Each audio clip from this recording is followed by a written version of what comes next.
안녕하세요. 반갑습니다. 오늘 지금 현재 롯데 호텔에서 여러분들 아시겠지만 전국 애국 시민연대 총연합 총회가 오늘 있었습니다. 그래서 거기 다녀오느라고 또 마지막 식사 기도를 해야 될 상황이었기 때문에 제가 그거 마치고 오느라고 조금 늦었습니다. 죄송합니다. 오늘은 2000년 전에 예수님께서 십자가에 달려 돌아가신 성금요일입니다. 지난번에 말씀드린 것처럼 요일별로 우리가 시를 참 부족함이 많지만 묵상하는 가운데 시를 써서 함께 나누는데, 오늘은 금요일, 특별히 성금요일 2000년 전에 주님을 생각하면서 한 수 만들어 봤습니다. 우리 다 같이 낭송하고 기도하고 시작하도록 하겠습니다. 금요일, 금빛 찬란한 날, 갑자기 천둥 번개와 함께 먹장 구름으로 온 땅은 예고된 탄식 속에 어찌 해야 하는지. 2000년 전 성금요일, 갈보리 언덕의 붉은 십자가, 죄 없는 어린 양의 외침 속에 휘장 위로부터 아래로 찢어져 갈라지며 하늘과 땅 사이에 막혔던 담 허물어져 구원의 길 열리고, 주여 이제는 주님 대신 이 죄인을 십자가에 달아 주소서. 온전히 당신의 뜻 이룰 수 있게 당신께 영광 돌리게.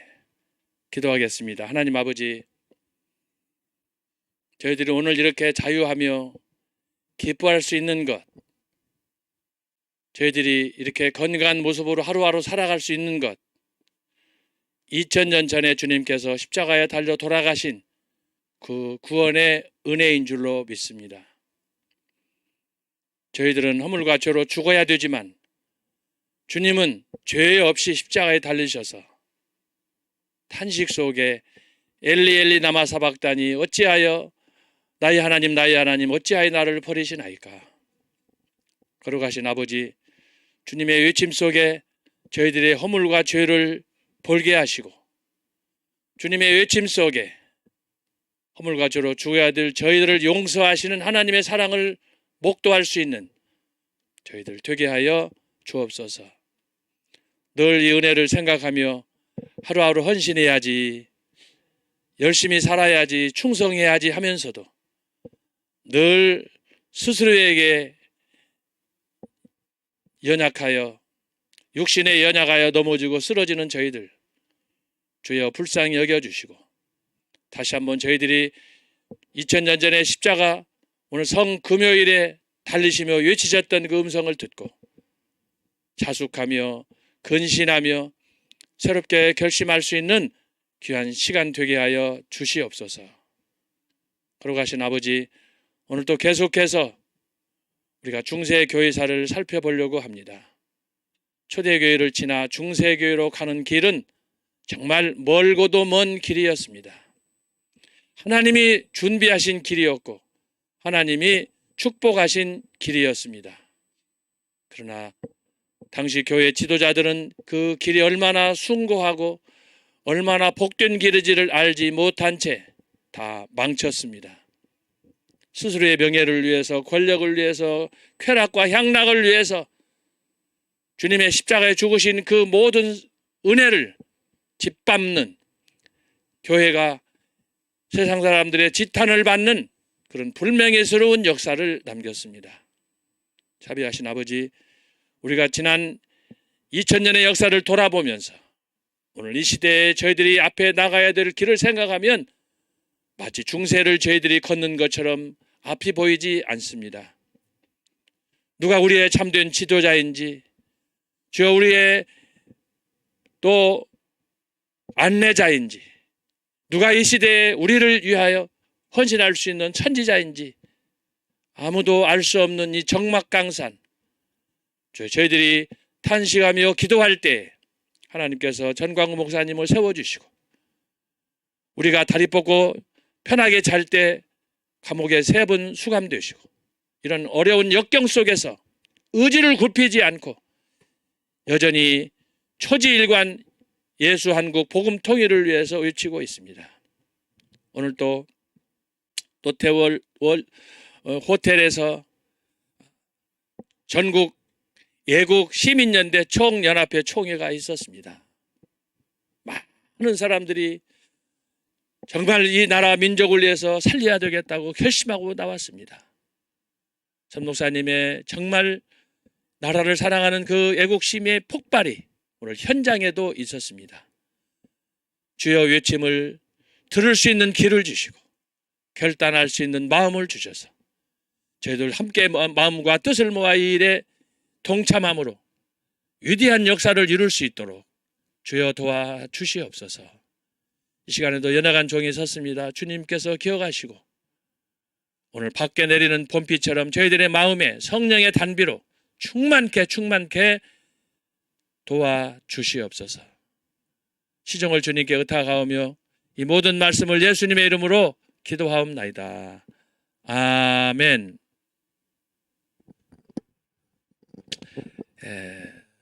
제가 지난주에 말씀을 드렸지만 우리 이 청교도 신학원은 국내에서만 듣는 그런 강의가 아닙니다. 제가 지난 1월달, 2월달 카나다, 미국을 순방하면서 보니까 그곳에 정말 열심히 강의를 듣는 그런 수강생들, 우리 학우들이 많았습니다.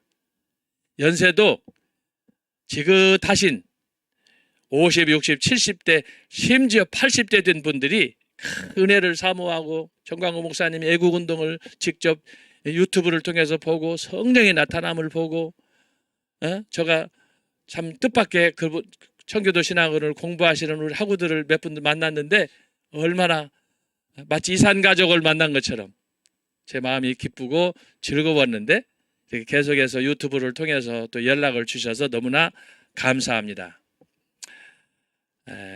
특별히 그 모든 청교도 신학원을 그 해외에서 특히 미국에 거주하시면서 그 모든 일을 조직하고 학생들을 모집하고 하시는 우리 이은영 사모님, 지난주에 제가 전화번호 여기 적어드렸는데 참고하셔서 우리 사모님과 계속해서 소통하시고 바라기는 한 100명 정도 입학생이 되면 그 학생들이 이제 1년이나 2년 후에 졸업할 때는 100명이면 적어도 50명 이상 졸업하지 않겠습니까?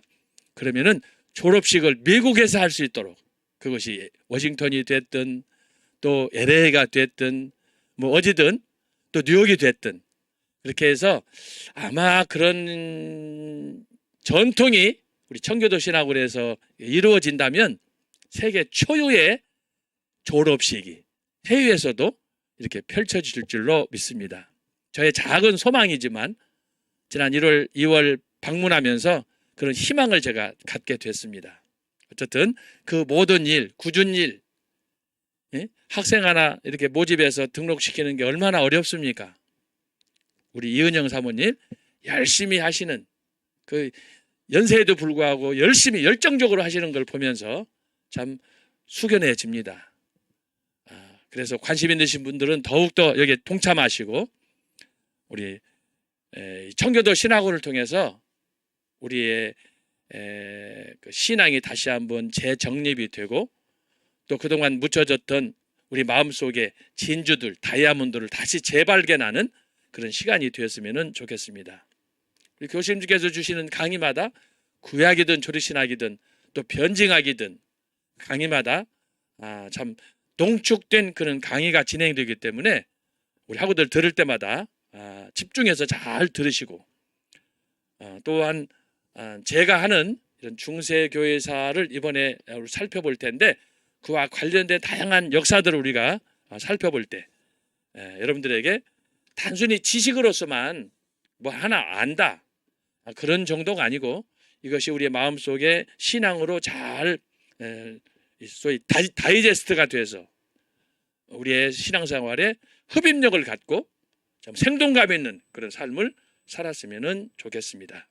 자, 그래서 제가 지난 몇 시간 동안 중세교회사를 통해서 중세교회사 1000년이 어떻게 진행이 됐는가, 1000년의 역사를 이해하기 위해서 초대교회를 못 들으신 분이 계시기 때문에 간단하게 제가 몇 시간 정리를 하였습니다. 그래서 초대교회에 일어난 그 500년 동안에 진행된 일이 너무너무 많지만 그 중에 4가지 기둥으로 딱 잡고, 그래서 성경, 정통신학, 예배모범, 그리고 마지막 실천, 이렇게 해서 압축해서 해드렸는데 그 세부적인 것들은 여러분들이 참고해서 잘 이해하시면 좋겠고, 문제는 뭐냐, 이 4가지 신앙 전통을 초대교회에서 완성해 준 사람이 누구냐, 그 사람이 지난번에 말씀한 것처럼 성 어거스틴이다 그랬어요. 어거스틴.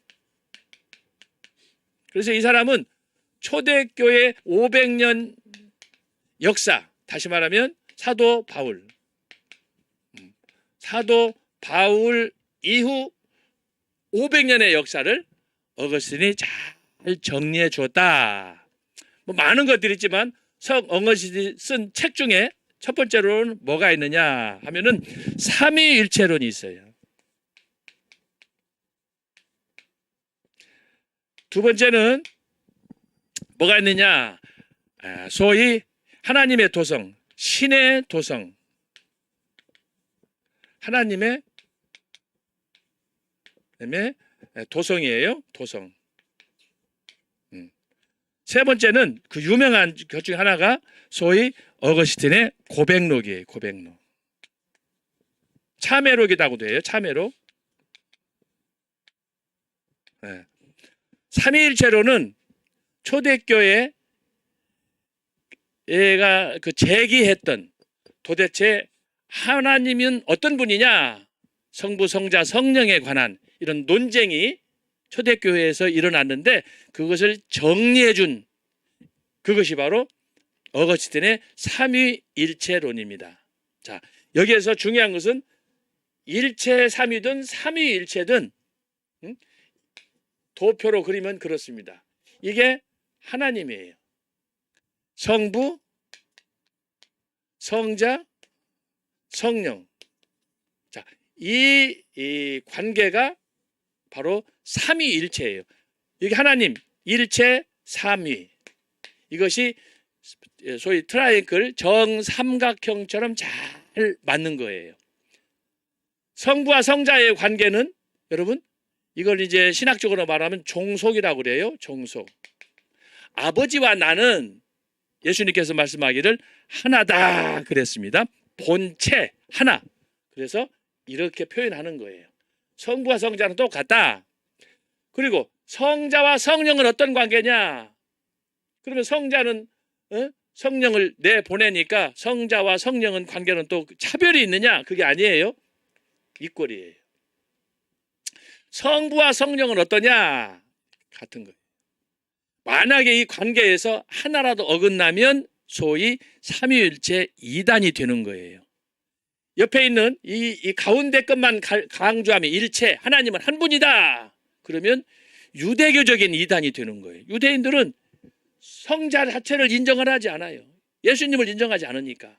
자, 그런데 이런 성부, 성자, 성령에 관한 삼위일체 혹은 일체 삼위, 이거에 대해서 어거스틴이 방대한 분량으로 이걸 책을 잘 그 신학을 정리해 줬다라고 하는 거예요.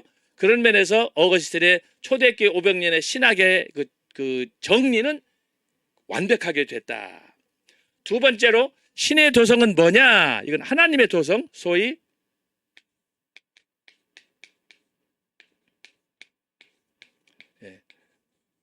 시티 오브 가시예요. 하나님의 도성, 신의 도성.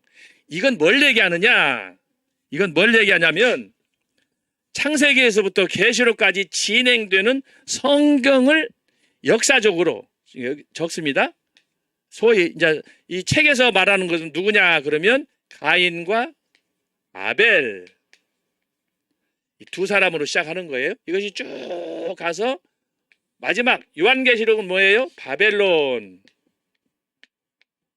그리고 새 예루살렘. 이것을 지금부터 1600년 전에 어거스틴이 우리 식으로 말하면 소설 형태로 신의 도성에서 가인과 아벨의 역사를 이렇게 쭉 적어줬어요. 결국은 이건 뭘 얘기하느냐? 기독교의 역사는 전쟁사다. 전쟁사. 결국 뭐예요? 사탄과 예수 그리스도 하나님, 어둠과 빛, 선과 악, 여기에 다 관련되는 거예요.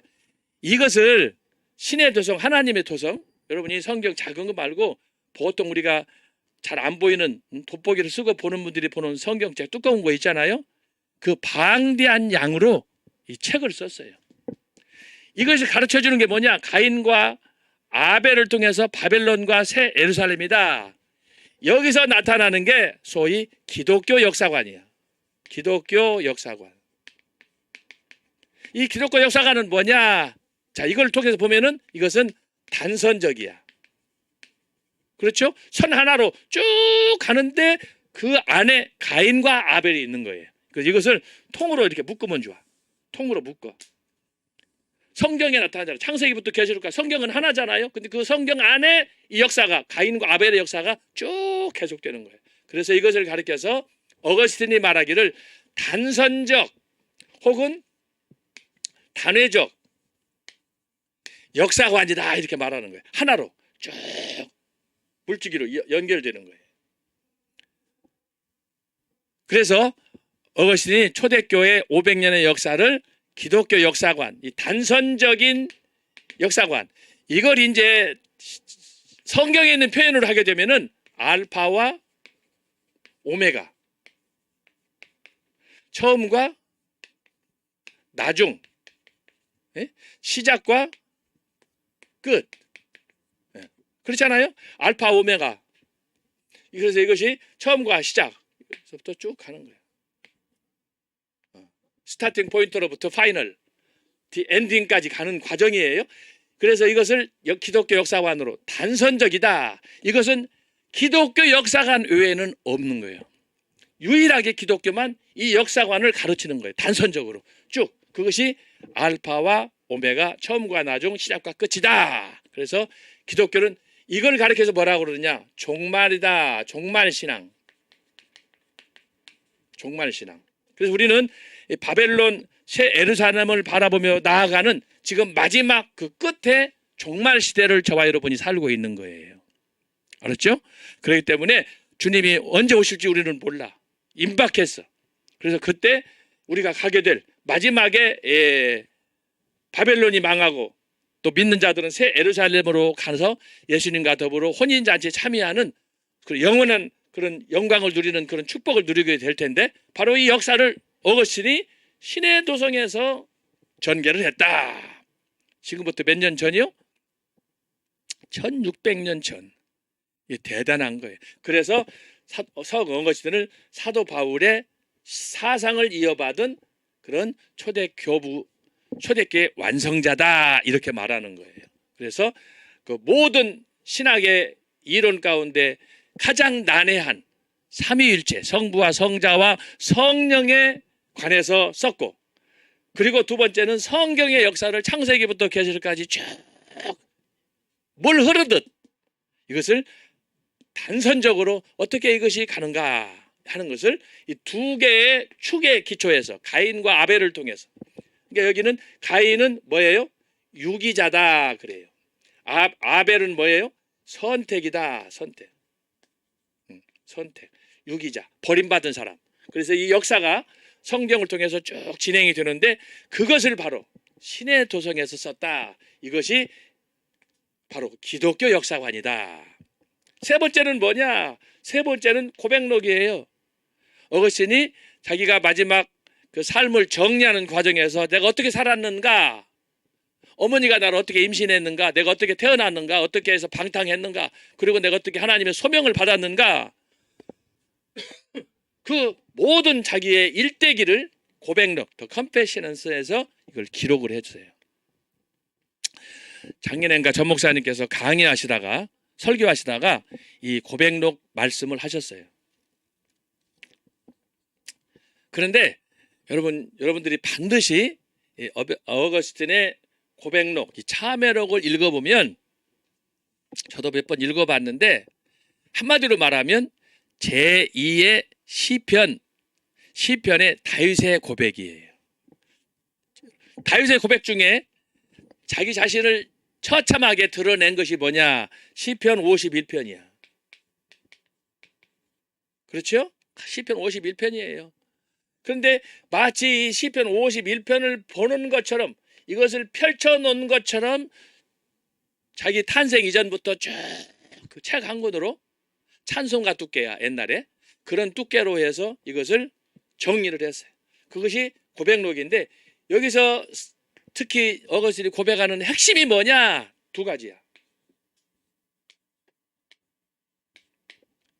A는 뭐냐? 어떻게 나 같은 타락한 범죄인이, 예? 어떻게 하나님은 나같이 타락하고 범죄한 부패한 인간을 하나님이 이렇게 선택을 하시느냐? 소위 타락한 인간 모습, 범죄한 모습. 아담 이후 모든 인간이 의인은 없나니 하나도 없다고 했지 않습니까? 그래서 그 자기 자신이 걸어왔던 자기 지난 날을 돌아보면서 자기 자신을 실토하는데, 이 아까 말하잖아, 시편 51편에서 다윗이 고백한 것처럼 어거스틴이 고백록에서 자기의 지난 날의 일생을 가감없이 사실대로 그걸 쭉 고백했는데, 다윗은 시편 한 편이지만 어거스틴은 책 한 권이 됐어요. 그런데 이 책이 얼마나 감동적인지 몰라요. 요즘같이 이번 주 지금 고난주간을 우리가 보내고 있는데, 고난주간에 여러분 읽으면 새삼 나의 존재가 어떤 것인가, 어거스틴을 통해서 우리가 간접적으로 도전을 받을 수 있는 거예요. 정말 감동적인, 우리 세계의 역사상 2000년 동안의 고백록 3개가 유명하지 않아요? 참회로. 그 중에 예를 들어서 중세에 또 아구스티누스라는 그런 황제도 있었어요. 그런데 그는 이제 초대 교회사를 보게 되면은 그런 박해자였어요. 박해자였는데, 그런데도 한편에서는 또 그 하나님을 향한 사랑이 있었기 때문에 그런 고백록도 쓰고, 또 그 중에 또 하나 유명한 게 뭐냐? 셰익스피어 같은 유명한 영국의 그 문호, 그 문장가가 있는데, 셰익스피어 같은 경우도 참회록을 썼어요. 셰익스피어도 독실한 기독교인 아니었습니까? 그런데 그런 책들이 몇 권 있지만 어거스틴의 고백록, 참회록하고는 비교할 수 없는, 철저히 하나님 앞에서의 자기 자신을, 내면을 소위 성찰한, 그것을 그대로 글로 체계화한, 바로 그것이 어거스틴의 참회록이다. 여기 보면은 은혜 받고 감동받는 게 한두 가지가 아니에요. 가장 중요한 건 뭐냐? 어거스틴의 고백록을 보면은 성경을, 시편에 있는 기록들을 어떻게 그가 다 암송해가지고, 그때는 인쇄술도 없어. 1600년 전이니까. 인쇄술을 해봐야 우리가 구텐베르크 가면은 1400.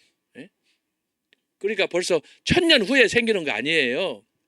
그때 같으면 요즘 우리가 쓰는 대로 만년필이 있어요, 볼펜이 있어요, 컴퓨터가 있어요. 아무것도 없을 때.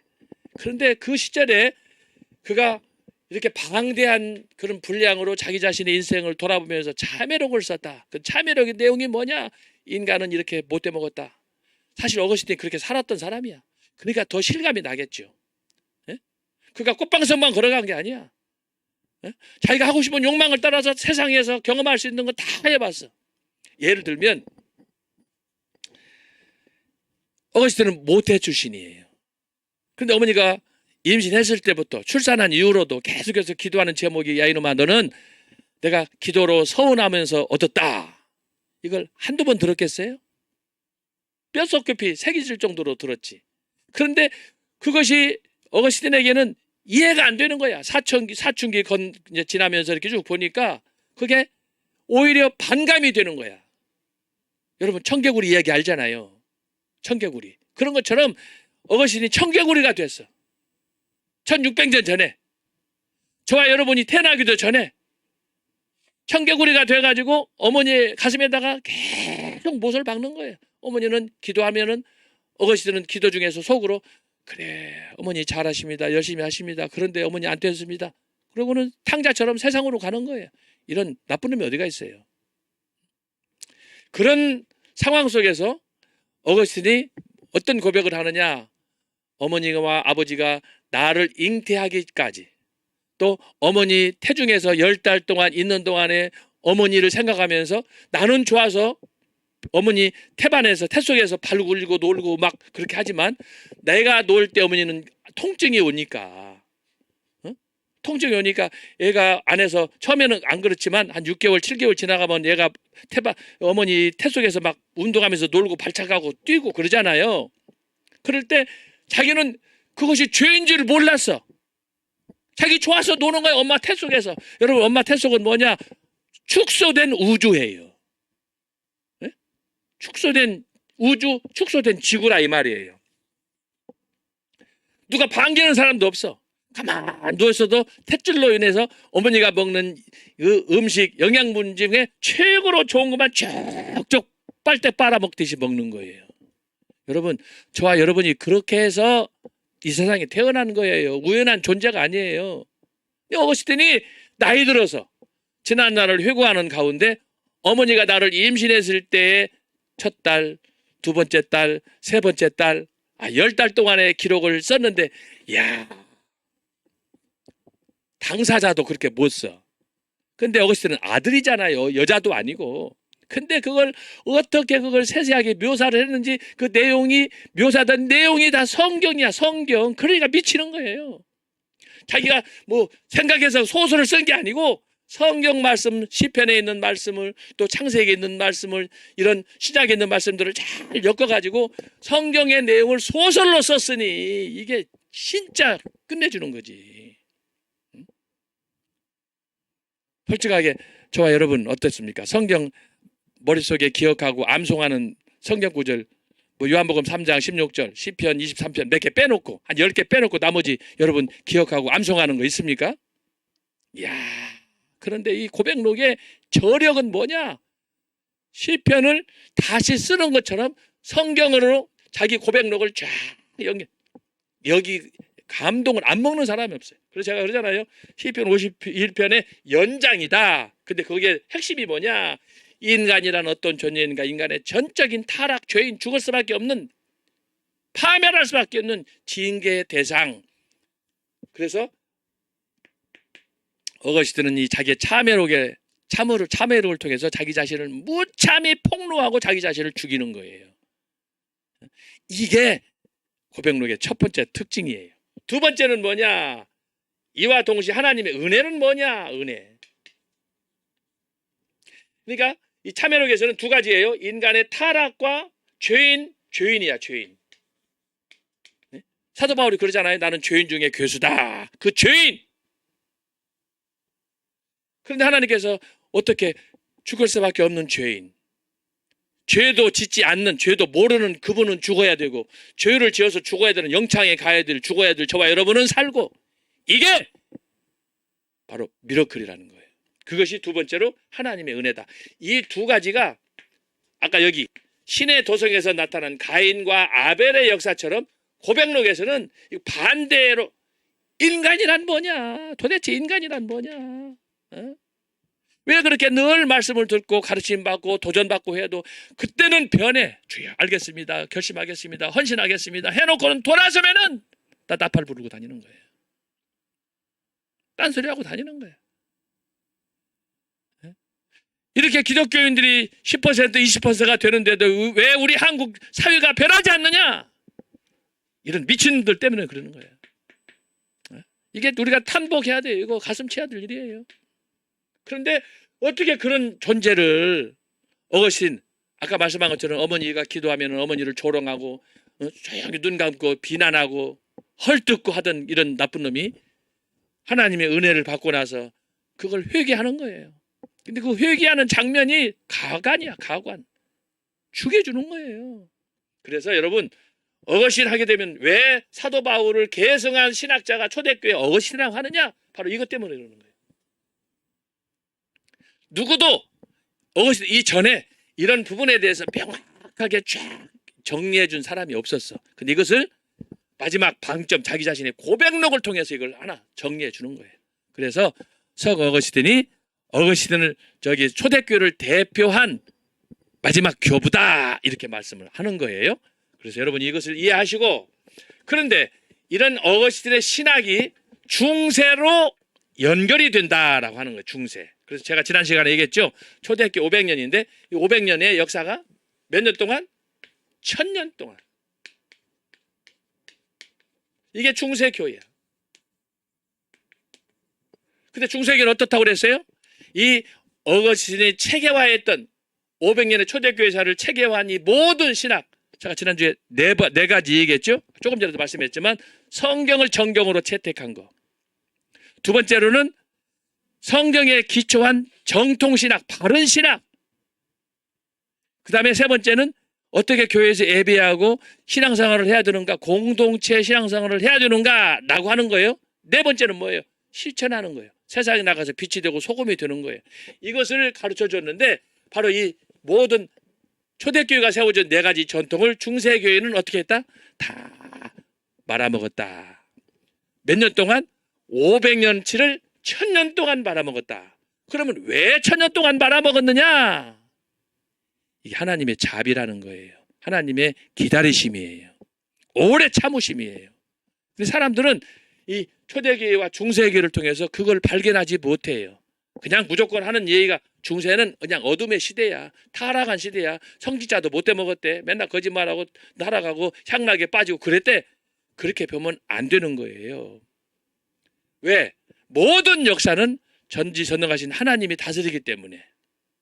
그런데 그 하나님께서 초대교회의 이런 박해를 통해서 순교를 통해서 보여줬던 초대교회 신앙을 중세의 교회, 로마 가톨릭 교회, 성직자들이 이것을 다 외면하고 초대교회 신학을 다 바꿔치고 자기들이 새롭게 인위적으로 신학을 체계화하고 만들고, 그 대표적인 게 뭐냐? 교황제도예요. 교황제도. 중세교회 하면 첫 번째가 뭐냐? 교황제도야. 교황제도는 뭐냐? 지가 하나님이라는 거예요. 지가 하나님. 교황이라는 게. 근데 이게 재밌는 건 뭐냐? 교황이 지가 하나님이라고 그러는데 하나님이 자기를 세웠다는 거예요. 요즘 같으면 사꾼이지. 기가 막힌 적 아니야. 그래서 중세교회를 타락했다고 그러고, 그래서 중세교회를 어둠의 시대라고 그러는 거예요. 암흑시대라고 그러는 거예요.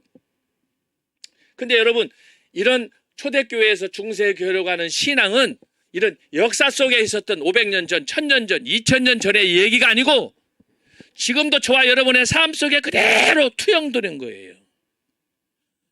처음에 저와 여러분이 은혜를 받고 누구를 통해서 교회를 갔든지 교회 생활을 하고 하면서 은혜를 받고 또 이렇게 부흥회도 가고 공부도 하고 말씀을 읽고 설교를 듣고 하는 가운데 얼마나 우리가 마음이 뜨거웠어요.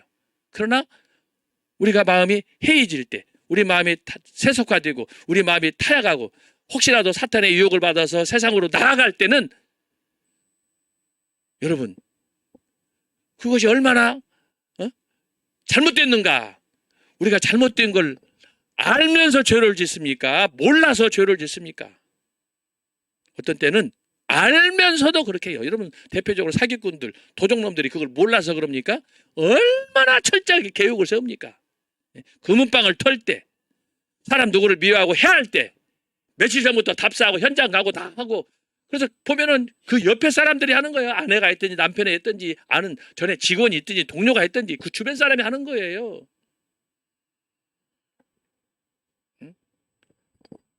교황은 당시로 말하면 우리 한국식으로 총회장이면 목사 중에 목사야. 그러면 목사가 어떻게 됩니까? 신학을 하고 신앙생활하고 평생 동안 설교하면서 말씀 먹고 살았던 그 사람 아닙니까? 교황도 마찬가지고. 그런데 이 교황이 성경을 어떻게 읽었길래 자기가 하나님의 대리자다 이렇게 말할 수 있어요.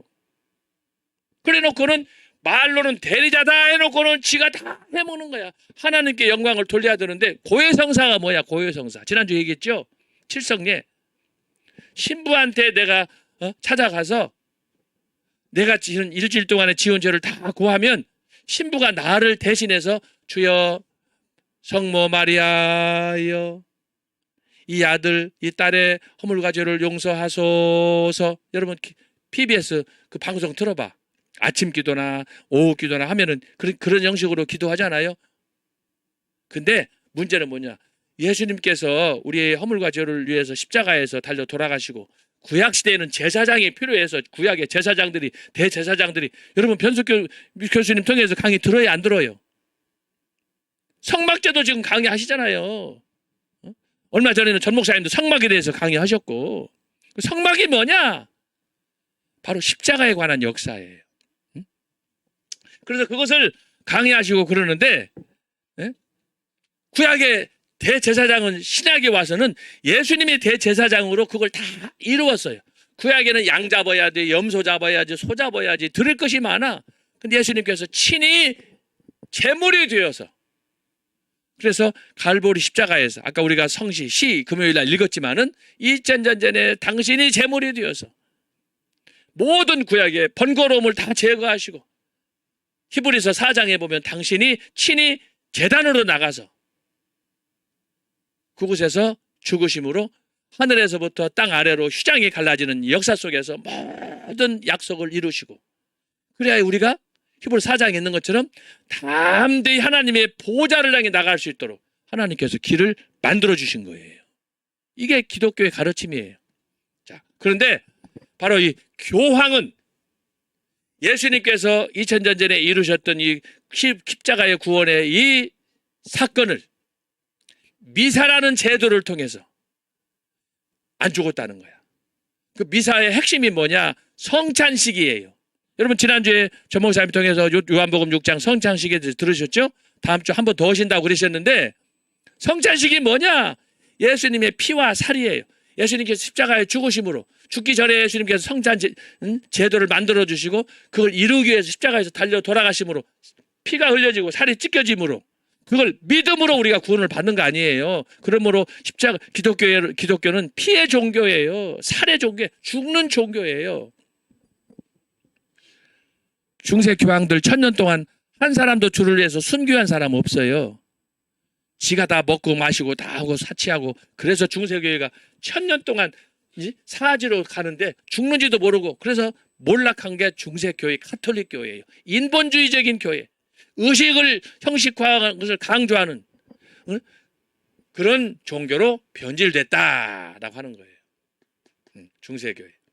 그래서 이 중세교회는 정말 우리가 살펴볼 때 초대교회 이런 바울이나 어거스틴이 이루어졌던 성경에 기초한 말씀 중심의 신앙 전통, 신학, 실천, 헌신, 순교 이걸 다 취소하고 그래서 중세교회는 인본주의적인 교회로 지상적인 영광을 추구하는 그런 교회로 변질되게 되는 거예요.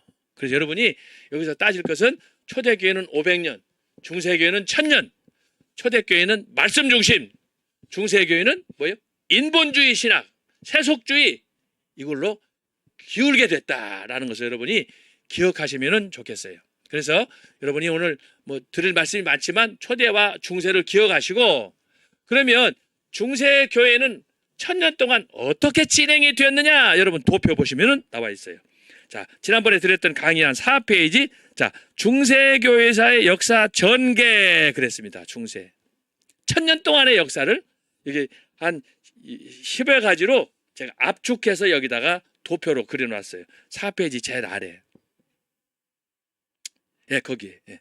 자, 여기 보면은 이 중세교회의 전개와 구분 제가 그랬습니다. 자, 구분했는데 자, 첫 번째 보세요. 590년 이렇게 나왔는데 590년은 뭐냐? 제가 이미 초대교회를 강의할 때 말씀을 드렸어요.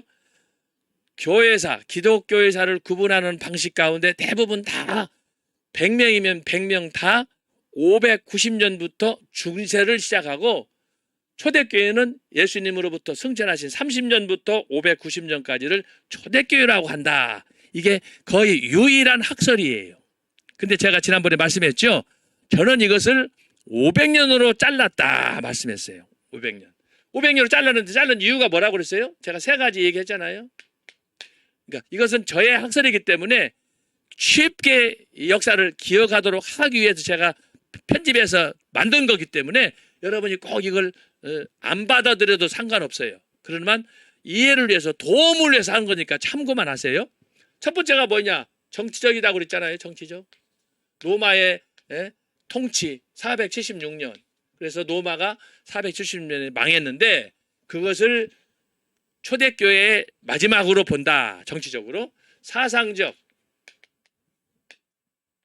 사상적은 뭐냐? 금방 어거스틴 얘기했잖아요. 어거스틴의 죽음 430년. 그 다음에 지금 말하는 이 중세 시작 종교적으로 소위 교황제도가 등장했어요. 교황제. 이것이 바로 590년이다. 이렇게 됐어요. 그래서 대부분은 다 세 번째로 이렇게 이 이론의 근거에서 590년으로 시작하는데 제가 이것을 묶어서 500년이라고 그랬다 말이죠. 500년. 그래서 이 500년으로 묶어가지고 지금까지 2000년의 역사를 500년 구약도 500년 해서 아담까지 올라가다 보니까 전체 역사를 500년 단위로 정리를 했더니 쉽게 머리에 기억이 되더라. 그래서 제가 여러분에게 지금 공개해 드리는 거예요. 그래서 참고하시고 다만 여기 도표에서는 일반적으로 사람들이 하는 590년 중세의 시작 이것을 제가 여러분에게 말씀드리기 위해서 이렇게 도표에다가 정리를 했습니다. 그러니까 참고만 하시고 자 여기 보면은 590년 그렇게 해서 거기에 도표가 조금 좀 그 아래 1517년인데 1517년은 저 끝으로 가야 되는데 그쪽으로 내려왔네. 여러분들이 그건 참고하셔서 하시고 자 590년에는 뭐냐? 그레고리 1세다. 그레고리 1세. 그레고리 1세는 어떤 사람이냐? 이 사람은 나면서부터 성직자가 될 정도로 그렇게 사람이 경건하고 은혜를 사모하고 했던 그런 사람이다. 그 도표만 그대로 두시면 돼요. 그래서 이 사람이 교황이 되면서 많은 일들을 했는데 예를 들어서 한 두 가지만. 하나는 뭐냐? 성직자는 결혼하면 안 된다. 그래서 로마 가톨릭 교회는 결혼을 안 넣는 거예요. 천주교는 결혼하면 안 돼요. 근데 이런 결혼 안 하다 보니까 나중에 이제 종교개혁 때 1300년, 1400년, 1500년대에 갔었어요.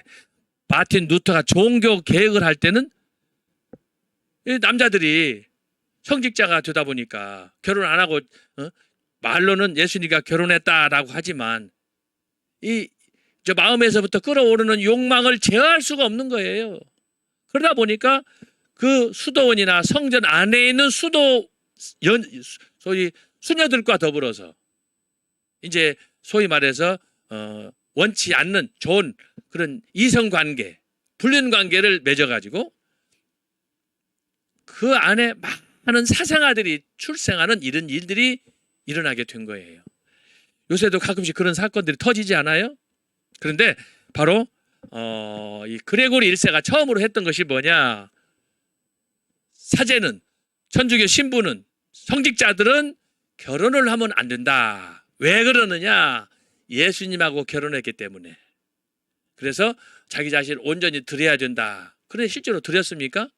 사생아들이 막 수없이 사생아들이 죽은 뼈들이 마른 채로 유골로 성당에서 발견이 되니까 그러면서도 쉬쉬하고 그래서 그걸 위해서 이제 사생아들이 태어났으면은 자기는 알 거 아니에요. 그러면 걔들을 어떻게 방치할 수 없으니까 족보에는 못 올려. 성직자는 평생 동안 싱글이니까. 근데 자기가 실수해가지고 아들을 낳았으면 그 아들을 어떻게 해요? 눈뜨고는 못 보잖아. 그러니까 그 아들이 커가지고 하게 되면은 그 아들을 위해서 이제 보직을 주어. 이 나라 저 나라 성당에 이렇게 수도원장으로 보내기도 하고 성당 주임 신부로 보내기도 하고 애들이 크니까. 그러다 보니까 성직이 이제 사고 파는 장사거리가 되는 거예요. 이게 로마 가톨릭이 부패하던 그 마지막 몰락하던 시기에 이제 나타난 현상들인데, 바로 여기서 그레고리 1세가 성지자는 결혼하지 마라. 예수님하고 결혼해서 예수님한테 온전히 헌신하고 살아라. 그렇게 얘기하는 거예요.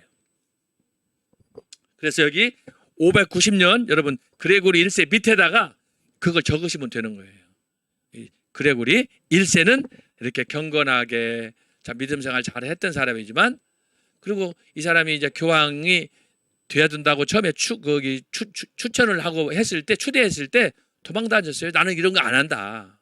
그러는데 어쩔 수 없이 다른 사람이 없는데 당신이 해야지. 그래서 이제 교황이 됐는데, 그러면 내가 교황이 되면 이렇게 하겠다. 그래서 이제 첫 번째가 성직자의 결혼 없이 참 주님과 결혼하는 걸로 해서 그가 했었고, 또 하나 여러분이 잘 아시는 대로 우리 개신교에서는 안 부릅니다만은 로마 가톨릭에서는 그레고리 성가라는 게 있어요.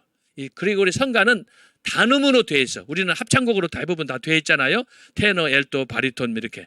근데 여기에서는 단음인데 그 단음이 약간 우리가 부르는, 예를 들어서 애국가보다는 좀 음이 높고 그러면서 단음으로, 그래서 7도 화음 도레미파솔라시도 그 안에서 노래가 왔다 갔다 하는 거예요.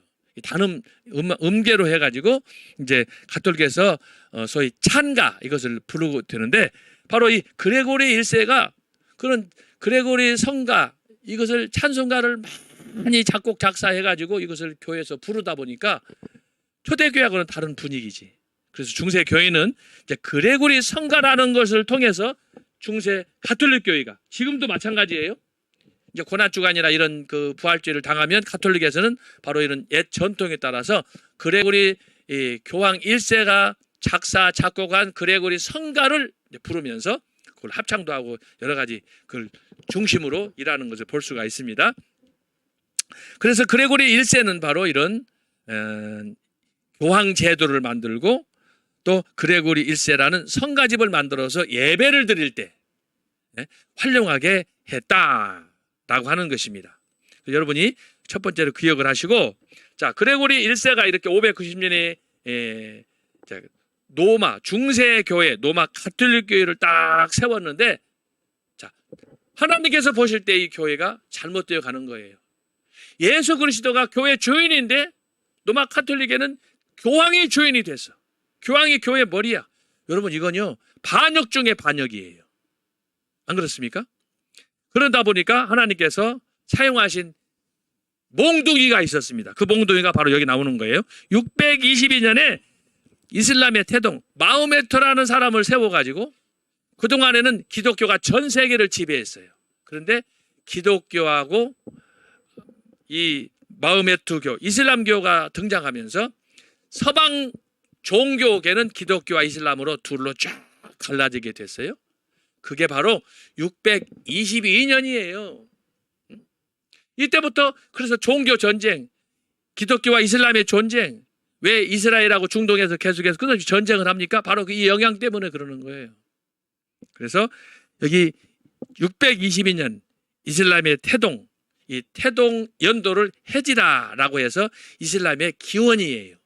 이 사람들은 연대를 우리가 쓸 때는 622년이지만 이슬람역에서는 이때가 1년이에요. 1년. 그래서 역사를 연도를 다르게 자기들이 사용하는 걸 볼 수 있습니다. 그리고 여기 이제 세 번째로 가면은 732년이 나오는데, 732년은 무슨 뜻이 있느냐? 여기는 이제 투르전투 피레네 산맥 전투다 그랬는데, 이것은 지금 스페인을 얘기하는 거예요. 자, 이슬람이 등장하면서 이슬람교가 소위 사우디아라비아에서 시작이 됐는데, 사우디아라비아에서 있었던 이것이 유럽으로 급속도로 퍼져나갔어요. 퍼져나갔던 이유 중에 하나가 뭐냐 그러면, 이 사람들이 했던 정책 중에 종교 이념 중에 하나가 일부 다처야. 마호메트 자신이 그랬어. 마호메트는 아랍 지역을 유랑하는 그런 소위 대상이었어요. 말 타고 다니면서 거기는 잔디나 풀이나 이런 나무가 초목이 없기 때문에 낙타에다가, 여러분 알듯이 여러분 가끔 아라비안 나이트라든지 이런 걸 보시면은 물통 차고 거기에 낙타에 올라타서 이곳저곳 떼를 지어서 다니면서 정착하는 그런 소위 무리들이었는데, 이 사람들은 그래서 유복민 아닙니까? 이곳저곳 다니면서 거주하고, 그러다 보니까 먹고 살 것도 없고 하도 이동을 많이 다니니까, 그러다 보니까 이민족 저민족, 옛날에 우리나라도 여기 그 고을마다 박씨, 이씨, 김씨 해서 특히 이제 그 고려시대 태조 왕건 때 보면은 그 여러 고을마다 영주들이 있어가지고 이 사람들이 말을 안 들어. 거기서는 토주대감이야. 그런데 태조 왕건이 고려를 창건해가지고 나라를 다 다스리려고 하다 보니까 거기든 각 고을 이 사람들이 잘못하면 자기가 죽으니까, 그래서 딸을 왕건한테 많이 바치잖아요. 그래서 우리는 따로 독립하지 않고 당신의 지배 아래에 있겠다. 우리를 봐달라.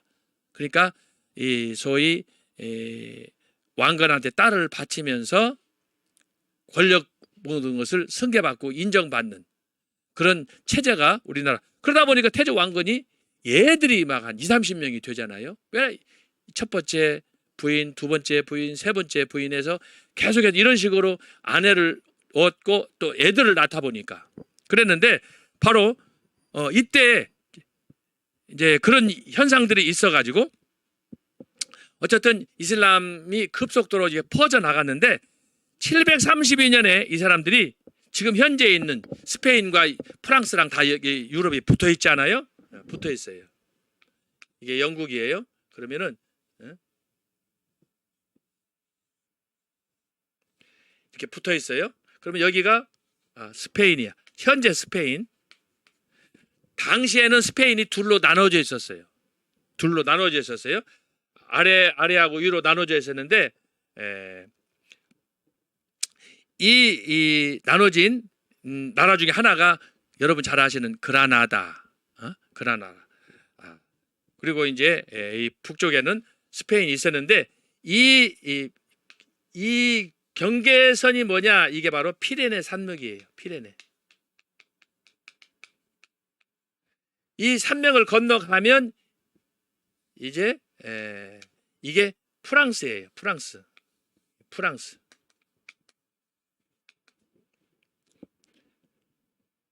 이슬람 교도들이 이제 이게 이렇게 돼 있어요.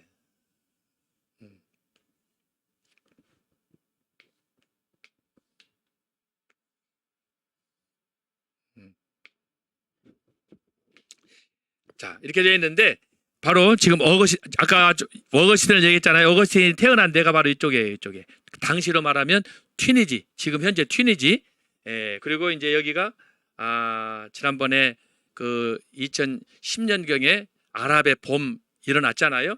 그런 나라들처럼 여기가 이제 이집트 뭐 여러 나라들이, 중동 국가들이 이쪽으로 쭉 이렇게 있어요. 있는데 어거스틴이 살았던 나라가 바로 여기예요. 여기가 이제 어거스틴 나라니까 여기서 배를 타고 건너가면은 금방 스페인으로 가는 거예요. 스페인으로. 원래는 육지로 가자면 이제 삥 돌아야 돼. 이게 지중해야, 지중해.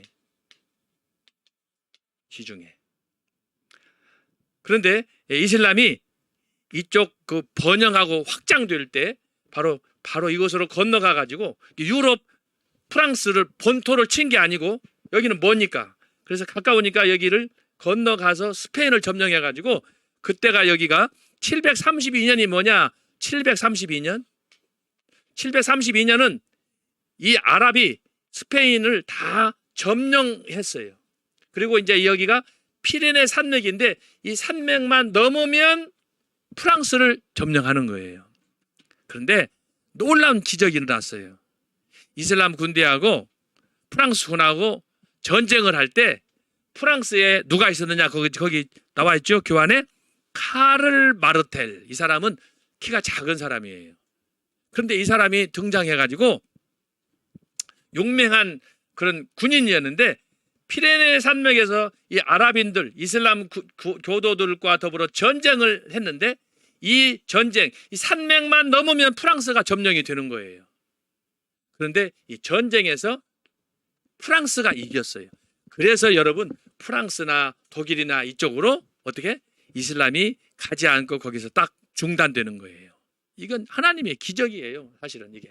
그래서 이게 이제 중세 역사를 보면 그 중에 첫 번째 고비가 이슬람과의 전투에서 바로 이 피레네 산맥, 스페인과 프랑스 그 국경선이 된 산맥에서 일었던 전쟁을 통해서 프랑스가 이김으로 인해서 이슬람이 몰락했다라고 하는 거예요.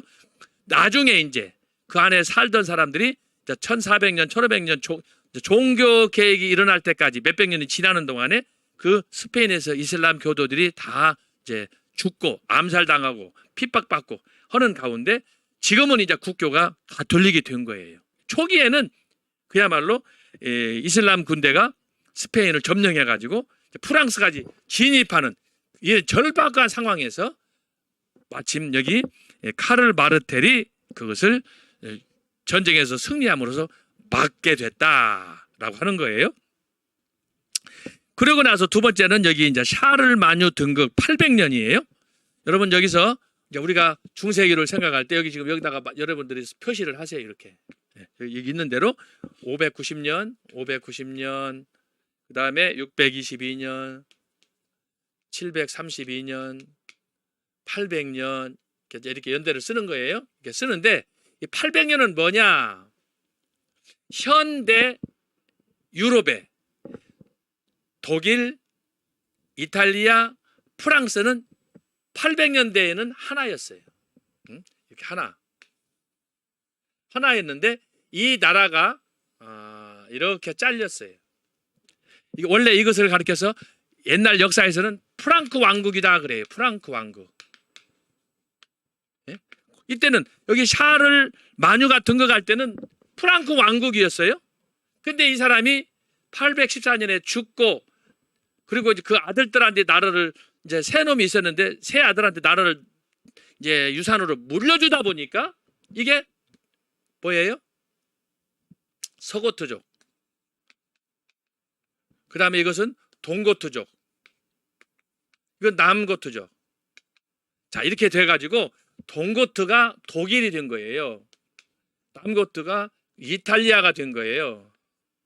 그 다음에 서고트가 프랑스. 여러분, 그래서 이 800년은 중세 교회사에서 800년은 프랑크 왕국을 통한 그 역사, 이것이 프랑스, 동고트, 이탈리아인데 그 모든 정점에는 지금 여기서 살펴보는 샤를 마뉴, 이 황제에 의해서 중세가 시작이 됐다. 그래서 여러분이 중세 교회를 생각하면 일반사도 마찬가지예요. 800년은 분기점이에요. 아주 중요해요. 여기서부터 현대까지 중세 역사가 시작이 되는 거예요. 여러분 한 4, 5년 전에 영국이 EU에서 탈퇴했어요. 그래서 브렉시트를 만들었어요. 탈퇴해가지고 지금 최근에 뉴스를 보면 영국이 브렉시트에서 탈퇴하다 보니까 자기들이 잘 될 줄 알았어. 왜냐하면 원래 EU 공동체는 특정 도시의 특정 민족에 대해서 구분이 없어. 영국 사람은 독일에 가서 독일 사람은 프랑스 가서 프랑스 사람은 영국에 와서. 그런데 여러분 세계 금융시장의 3대 시장이 어디냐 하면은 뉴욕, 그 다음에 옛날에는 도쿄였는데 지금은 홍콩. 도쿄도 가끔씩 이제 거기 주식 같은 거 할 때 이제 스톡 마켓 하면 나오지 않습니까? 그런데 이제 그 런던 하게 되면은 뉴욕하고 쌍벽을 이루는 그런 그 세계 금융계의 어떤 전통 아성과 같은 그런 곳인데 이거 런던이야. 이게 섬이니까 섬. 영국, 스코틀랜드, 이건 웨일즈. 그런데 이 런던에 모든 세계 금융 소위 은행이라든지 이런 그 대형 회사들이 다 나와 있는데 영국에는 직장이 없어가지고 젊은 애들이 대학을 나와도 직장을 못 갔는데 런던에 보니까 그 좋은 자리에 독일 사람이 와 있지, 프랑스 사람이 와 있지, 이탈리아 사람이 와 있지 하다 보니까 영국 사람들 특히 젊은이들이 불만이 막 많아지는 거예요. 네? 그래가지고 이 사람들이 EU를 탈퇴하면 그 자리를 자기들이 차지해서 직장생활을 할 수 있는데 그래가지고 계속해서 논쟁하고 심지어 국민투표까지 했는데 몇 년 전에 국민투표 했더니 EU에서 탈퇴하자. 탈퇴했잖아요. 그랬더니 탈퇴한 그 다음날 런던에 있던 이 금중교회, 미국에 있는 사람들, 독일에 있는 사람, 이 사람들 최고의 이 두뇌파, 이 사람들이 각 나라로 가면서 런던에 그 좋은 직장 자리에 이제 빈자리가 많은데, 문제는 뭐냐? 거기서 일할 수 있는 능력도 없지만 이 사람들이 빠져나가면서 돈이 싹 빠져나갔어. 우리 전 목사님께서 늘 강조하시는 게 뭡니까? 미군이 철수하면 달러도 철수한다. 그러면 어떻게 되느냐? 망한다는 거예요. 오늘 아침에도 강의하셨어. 연설하셨어. 미군이 가는 곳에 달러가 가고, 달러가 가는 곳에는 경제가 돌아간다. 그래서 미군 부대가 있는 나라, 세계에서 지금 선진국 중에 대표적인 성공한 나라, 미군이 있는 나라, 그 중에 나라가 어디예요? 독일, 영국, 일본, 한국. 그러나 미군이 빠져나간데 베트남, 오늘 강의에서 연설에서 아프가니스탄, 망하는 거예요. 망하는 거예요. 결국은 이 얘기는 뭐냐? 미군과 달러, 경제는 한 몸이다라고 하는 거예요. 근데 영국에서 지금 큰 실수를 한 거예요. 제가 영국에서 10년 있었기 때문에 영국을 잘 알잖아요. 지금 영국은 브렉시트에서 나와가지고 혼자 이렇게 딱 독립한다고 했는데, 지금 영국에서 일어난 그 경제적인 그런 아주 불길한, 좋지 않은 정보들이 뭐냐? 일단은 유럽에서 수입해서 먹어야 될 식량들, 음식들, 채소들이 많은데 절차가 너무너무 복잡해. 하루에 올 것이 일주일 걸려. 일주일 오다 보면 다 곰팡이나고 썩어버려. 그리고 영국에서 이제 생산되는 것들을 독일로 보내야 되는데, 독일에서 또 절차가 복잡하니까 하루 만에 가야 되는데 이틀, 3일 걸리면 썩어. 배추, 양파처럼 버려야 돼. 이런 것 때문에 지금 영국이, 유럽은 자기들끼리 돌아가니까 상관이 없어. 영국은 지금 섬나라 아니에요? 여기다가 이렇게 어려운 상황에서 스코틀랜드는 우리는 브렉시트 탈퇴하는 걸 원치 않는다. 왜 너희들 때문에 우리가 이렇게 등살이 죽어야 되느냐, 휘야 되느냐, 불만이 많아. 그래서 같은 땅덩어리 안에 살아도 영국하고 스코틀랜드하고는 생각이 달라. 동상이몽이야. 그래서 지금 어떻게 될지 몰라요. 지금은 일단 같이 떨어져 나왔지만 스코틀랜드는 다시 여기 EU로 들어가는 거예요. 영국은 지금 탈퇴하고 나서 이러도 뭐 저러도 못하고 그러는데, 지금 세계 유네스코에서 이제 주로 하는 일들이 빈곤 국가들, 어린이들, 이런 장애인들, 이런 것들을 위해서 물자도 대주고 병원도 세워주고 그러지 않아요? 세상에 영국의 이런 보육 단체라든지 청소년 단체라든지 이런 데서 유네스코에다가 우리 좀 살려달라, 지금 북한식으로 구제를 요청하고 있어요. 브렉시트 탈퇴하면서, EU에서 탈퇴하면서 생긴 현상이에요. 지금 그래서 영국은 지금 빈국이 되어 가고 있는 거예요. 가난한 나라. 지금 현재 유네스코에다 구걸하는 상태예요. 여러분이 그것들은 이제 자료를 통해서 보시고, 어쨌든 초대교회 때는 영국하고 프랑크 왕국이었는데 800년이 되면서부터 샤를마뉴가 죽으면서 그 아들로 인해서 새 나라를 분배하다 보니까 서고트족, 동고트족, 남고트족 이렇게 하면서 한 나라가, 이탈리아, 독일, 프랑스가 딱 된 거예요. 여러분, 이 나라는, 독일 이 세 나라는 지금 축구도 각 나라마다 리그가 있어요. 세계적인 리그들이 막, 이탈리아 여러분 보세요. 광적이야. 독일도 도르트문트 같은 거 막 하는 거 보세요. 옛날에 우리 손흥민 선수가 독일에 있다가 지금 영국 가서 토트넘에서 하고 있는데, 프랑스도 마찬가지야. 지금 여기 프랑스에는 누가 있어요? 메시 시랑 여기. 그다음에 영국에 우리 토트넘 일하고 있는 우리 손흥민 선수. 그렇게 해서 이 중세의 역사는 800년의 아주 중흥기를 이루면서 이 역사가 지금까지 쭉 거쳐왔는데, 그 역사가 바로 프랑스, 독일, 이탈리아가 유럽 EU 공동체의 핵심을 이룬다라고 하는 거예요.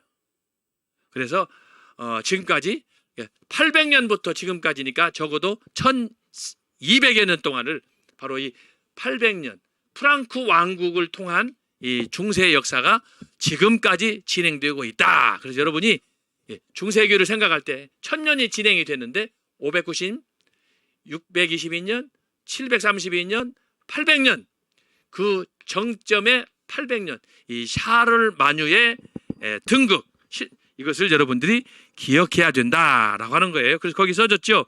800년의 샤를 마뉴 등극, 프랑크 왕국의 분할, 814년, 이게 이제 프랑스가 3분되는 그 현상을 얘기하는 것이고, 그 다음에 962년은 뭐냐? 신성 로마 제국. 자, 이렇게 흘러가는 가운데서 프랑스, 이탈리아보다 독일이 먼저 부흥하고 성장하는 거예요. 그래서 나중에 보면은 이 독일이 여기서부터 962년에 신성 로마 제국, 우리는 초기에 옛날 아우구스투가 다스렸던 그런 로마의 영광을 재현하는 나라다. 우리가 로마를 계승했다라고 해서 거기다가 신성 로마 제국이라는 것을 962년에 만들었어요. 그래서 이 모든 이탈리아와 프랑스, 이 소위 샤를 마뉴에 시작되었던 중세 초기의 프랑크 왕국의 유럽의 역사는 독일로 넘어가는 거예요. 그래서 독일이 962년을 기점으로 해가지고 신성 로마 제국을 만들어서 이제 굉장히 그 유럽을 장악하는 그런 일도 나가게 됐다라고 하는 거예요. 그 다음에 이제 여기 988년은 뭐냐? 블라디미르 세례라고 그러는데 이것은 러시아를 얘기하는 거예요. 중세 천년 역사 속에서 어떻게 러시아가, 소련이 기독교화가 됐느냐라고 하는 것이 여기 지금 988년에 나타나는 거예요. 이게 이제 현재 우크라이나하고 러시아가 전쟁을 하고 있는데, 이때에 소련의 그 수도는 모스크바가 아니었어요.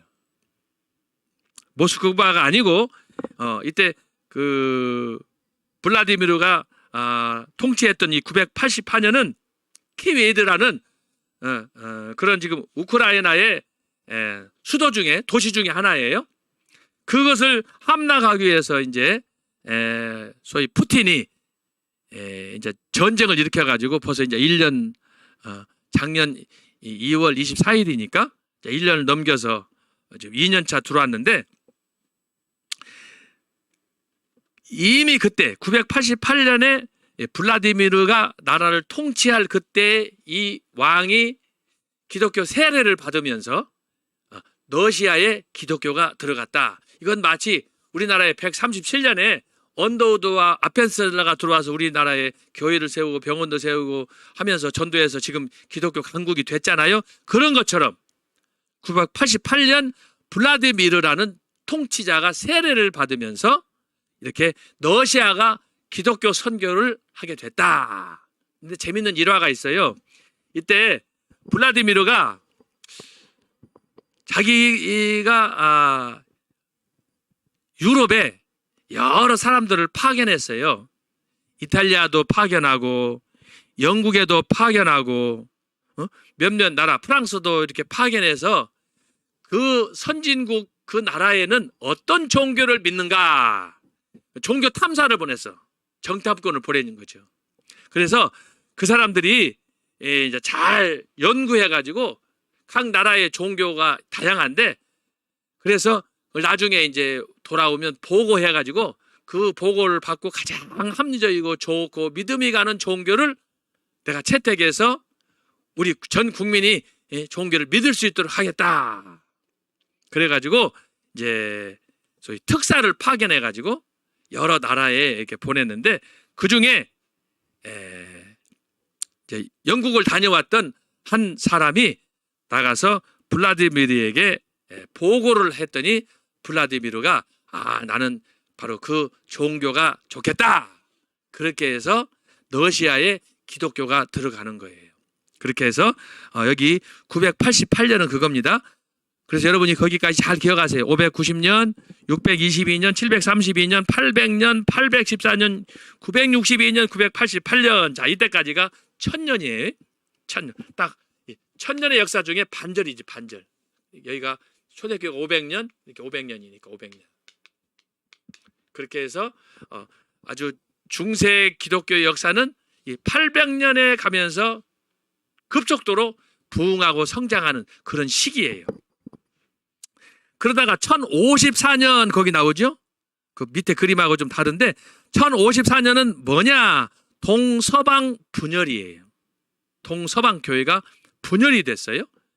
동방교회는 뭔 교회냐? 지금 우리가 살펴봤던 러시아에 간 종교, 그리스에 있는 종교. 그래서 이 사람들은 이제 언어도 다르고 관습이 다르고 종교 습관도 달라요. 그 다음에 여기 서방은 뭐냐? 이탈리아 노마예요. 라틴어를 사용하는 현재 이탈리아. 그래서 이 이탈리아를 중심으로 한 영국, 지금 현재 미국 이런 나라들이 다 서방교회 소속교회. 우리 한국교회도 거기에 속하는 거예요. 서방교회. 그러나 이제 우리 그 나라에도 그 후에 동방교회의 일부 선교단체가 들어와 가지고 특히 이제 유럽에서는 그리스 정교, 러시아 정교, 누마니아 정교, 소련 이제 정교 이렇게 해서 많이 자생적으로 퍼져 나갔습니다만은 1054년에 바로 로마 가톨릭 교회와 동방 정교회가 하나 될 수 있는 그런 기회가 왔던 거예요. 그때 이제 여기 써 있지만 그레고리 7세는 로마 교회 교황이에요. 그런데 이 사람이 이제 그 동방교회는 그 모체가 콘스탄티노플이에요. 콘스탄티노플은 어디냐 하면은 바로 초대교회 313년에 기독교를 공인했던 콘스탄티누스 황제 그 이름을 딴 건데 이 사람이 330년에 자기 이름을 따가지고 노마가 너무너무 방대하니까 그걸 다 다스릴 수가 없어. 그래서 그것을 나누어서 서방 동방으로 했는데 동방교회의 소위 수도가 바로 콘스탄티노플이에요. 그런데 바로 이 1054년에 동방교회 콘스탄티노플의 교황이 특사를 파견해 가지고 그 교황하고 이제 협상을 하는 거예요. 우리가 이렇게 교회는 하나여야지 왜 이렇게 동방교 서방교 나누면 되겠느냐? 나눠지게 된 것은 제가 언젠가도 말씀드렸지만은 콘스탄티누스 황제가 313년에 기독교를 공인하고 그리고 392년에 소위 기독교가 로마의 국교가 되고 그 다음에 395년에 이 로마가 동과 서로 분리했다. 동로마, 서로마. 395년. 이때부터 지금 1054년까지 분리된 거예요. 지역적으로 분리된 거예요. 로마, 그 다음에 동로마, 여기는 콘스탄티노플. 여기는 로마 그대로. 그렇게 해서 그 분기점이 395년이에요. 동서. 이것을 분리했던 사람이 누구라고 그랬어요? 데오, 도시, 우스, 황제. 데오도시 황제가 이것을 너무너무 로마가 방대해가지고 다스릴 수 없으니까 통제를 위해서 소위 행정수도를 옮긴 거예요. 우리나라도 행정수도 해서 노무현 대통령 때부터 얘기 나와가지고 서울의 모든 그 정부의 그 기관들이 있다 보니까 인구도 그렇고 경제도 그렇고 다른 지방들이 잘 안 되니까 행정수도를 이전해가지고 그때 그것 때문에 대통령이 되지 않아요. 행정수도 이전해가지고 그 세종시가 바로 그런 거예요. 그런 것처럼 이때 당시에도 데오도시 황제가 보니까 모든 권력이 다 로마야. 그러니까 이건 아니다. 그래서 이것을 분리시켜가지고 그래서 콘스탄티노플, 동로마 콘스탄티노플 이것이 현재는 터키에 있어요. 이쪽으로 옮겨가지고 수도를 옮겼는데 초기에 이제 처음으로 이걸 시도하려고 했던 사람이 이제 콘스탄티누스 황제인데 이 사람이 거기다가 이제 동로마를 만들 때 자기 이름을 따가지고 콘스탄티노플을 만들었을 때 로마를 그쪽으로 옮겨놓은 것처럼 노마를 그대로 원형으로 해가지고 노마를 제2의 노마를 만드는 과정이니까 신도시니까 예를 들어서 지금 세종에다가 거기다가 새로운 뭐 어떤 청사를 만든다 그러면 옛날 50년 40년 전에 빌딩을 짓겠습니까? 아니면 지금 현재 공법으로 기술화된 최첨단 걸로 지금 짓겠습니까? 바로 그때 그렇게 한 거예요.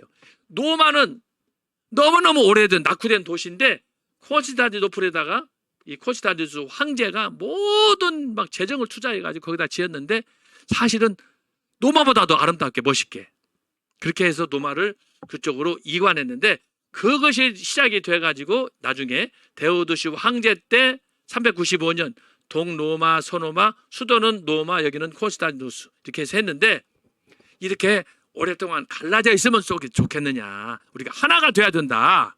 그렇게 해서 이제 당시 교황이 특사를 파견해서 동로마에 있는 콘스탄티누스 황제로 파견을 했어요.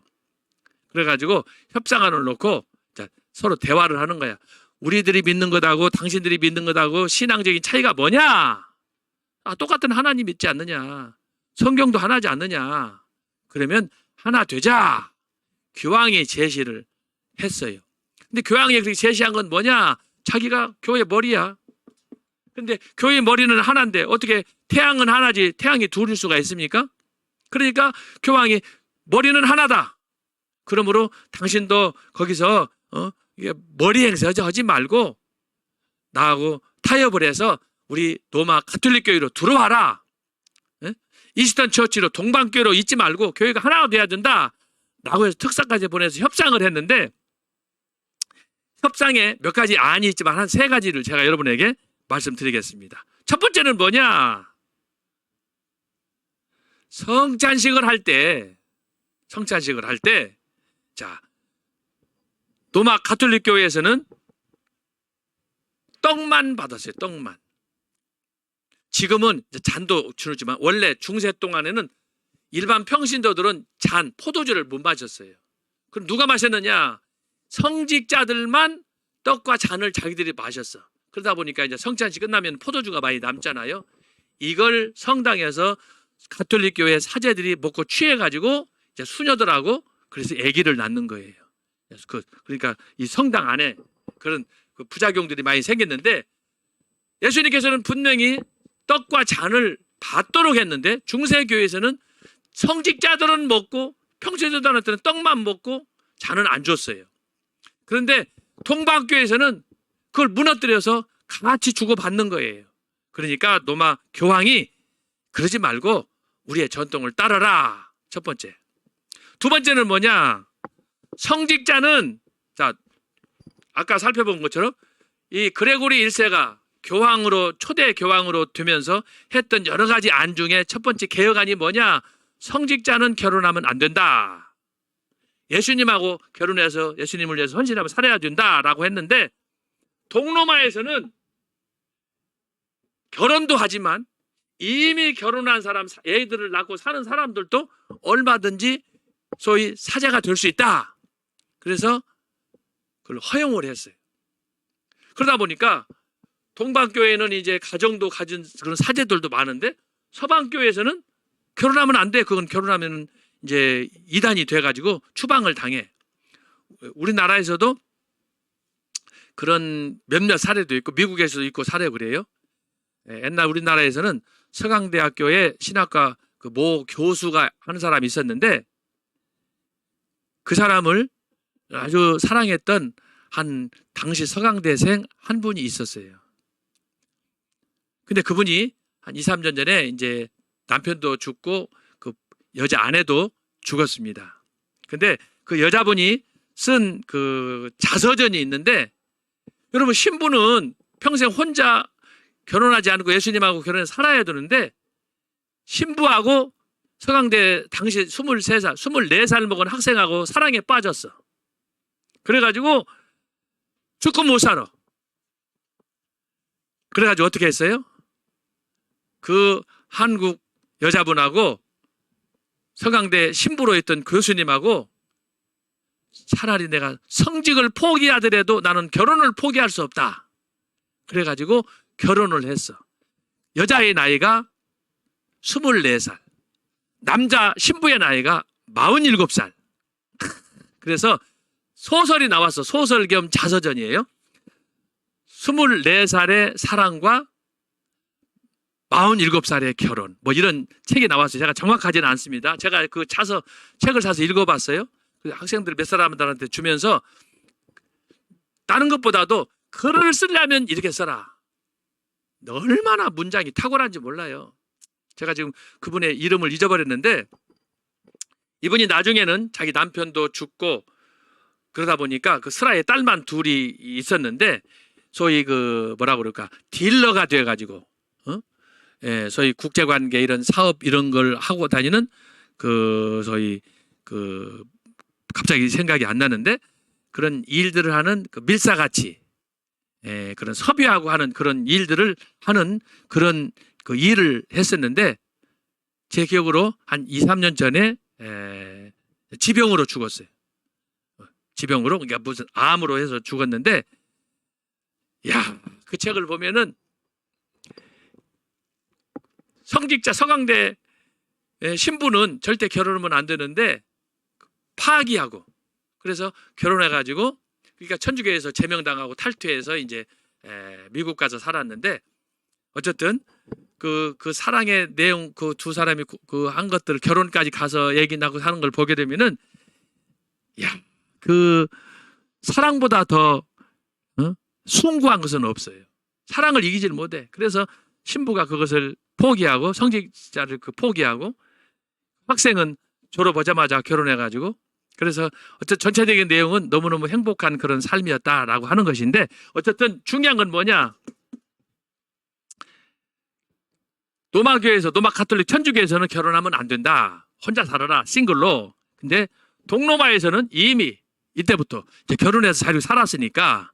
근데 1054년 이제 그 훈베르트라는 그쪽 그 대표하고 만나가지고 이제 협상을 하는 가운데 바로 성직자의 결혼 문제가 나오면서 우리는 그거 포기할 수 없다.